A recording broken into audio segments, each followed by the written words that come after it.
And welcome to Unstuck with Charlie. My name is Charlie Arms. Today we're going to tackle a troubling subject. It's a subject that causes a lot of people problems when considering faith, considering following Jesus. Is God a murderer?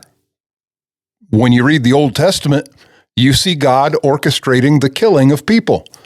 You also have moments where God directs the nation of Israel, or sometimes even individuals in the Bible, to kill others. I mean, you can't get around this. It's in there. How do we reconcile this idea with the idea that Jesus teaches us to love God and love our neighbor as we do ourselves? Well, we're going to jump into it. But first, would you hit those like and subscribe buttons below? I would really appreciate it. It would help me out a lot.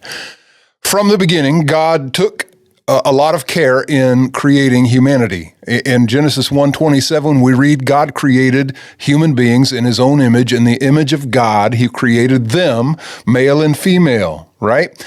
This suggests that God carefully created humanity in his own image. It seems clear when he said this is very good that he values this life very much. In fact, later on in Genesis chapter 9, God told Noah that he would demand an accounting for the life of another human being because they were created in his image. This all seems to suggest that God values human life. In Exodus 20, God issued the 10 Commandments, right there in the heart of the Hebrew law, right? God outlined the absolutes of moral and spiritual living for his people. And in Exodus 20:13, we read those words, "You shall not murder." Murder is the unlawful, intentional taking of a human life. Several New Testament Bible verses further affirm the sacredness of human life. Well, if God places such high worth on the life of every human, then why did he intentionally order the killing of many people in the Old Testament?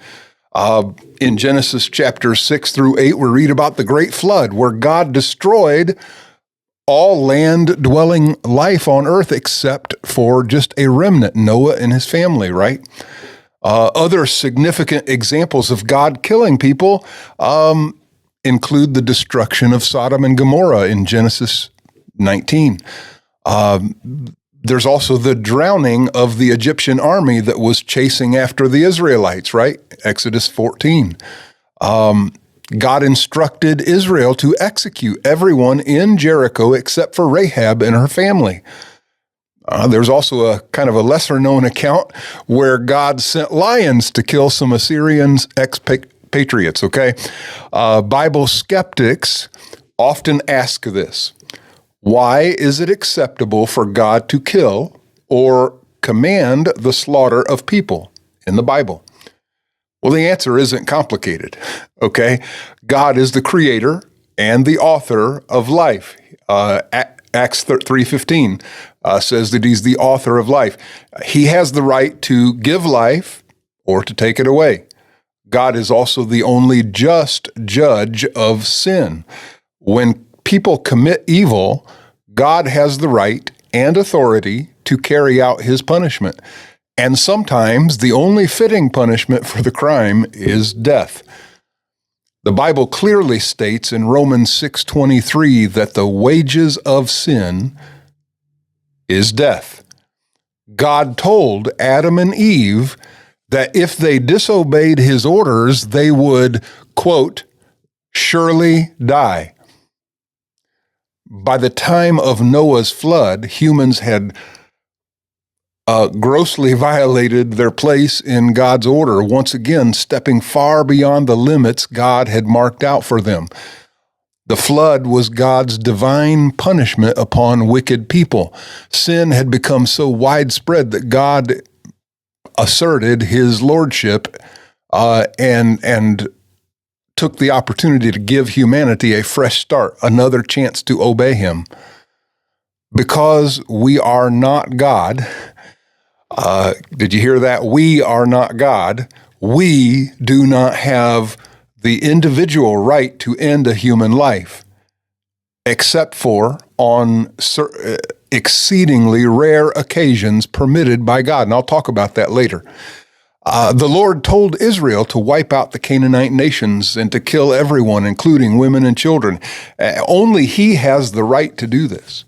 The Israelites could not pick and choose whom to destroy on their own. The destruction of the Canaanites in the book of Joshua was God's divine punishment against wicked people. God used Israel as a means of carrying out that punishment. And He explained this in Deuteronomy 9. He told them not to take credit for this. This was Him. This was His justice. God also warned His people not to get caught up in the Canaanites' idolatrous and detestable practices. Now, after the flood, you see a shift. God established a covenant with Noah to never again destroy the earth by water. Humanity was still corrupted by sin after the flood. But instead of periodically eradicating evildoers from the face of the earth, God handed over the task of carrying out His justice on earth to humans. We read in Romans 13 about the ruling authorities and obeying the ruling authorities. We also read in Jeremiah 51:20. Sometimes that job involves ending a human life as the penalty for murder. Individuals are not to independently carry out justice or revenge. God has reserved that authority for governmental powers. There is a distinction in the Bible between murder and killing. The Ten Commandments do not say, "Thou shalt not kill." It says, "Thou shalt not commit murder." So I want to wrap this up for you, okay? There are 3 times in the Bible where it is specifically mentioned that killing, not murder, okay, killing would not be punished by God. Number 1, as a form of justice. According to Mosaic law, God sometimes prescribed the death penalty for crimes, even other than murder, right? Although these stipulations of capital punishment may seem harsh by today's standards, in context, they helped keep Israelites pure and set them apart from neighboring pagan people. God's holy standard contrasts sharply against the depravity of sin and the degree of its destructiveness on society. So one, we have this idea of justice or just war or different forms of justice. Number 2, accidental death. There are places in Exodus 21, Numbers 35, where accidental death is considered okay. In Exodus 22, we also read about self-defense. If someone breaks into your home, it's okay to kill to protect your family. Right? I mean, that's right there in the Bible. Now, we have this contrast, right, between the Old Testament and the New Testament. You know, Jesus gave us what Paul referred to as the law of love. You know, Jesus said, turn the other cheek. Jesus said, forgive your enemies, right? Love your enemies. He said to forgive those who do wrong to you. He said to be gracious, right? So the contrast we see is that the law tells us what is acceptable, but Jesus' law of love tells us what's ideal, okay? Don't get those two mixed up. What is acceptable and what is ideal are often different things.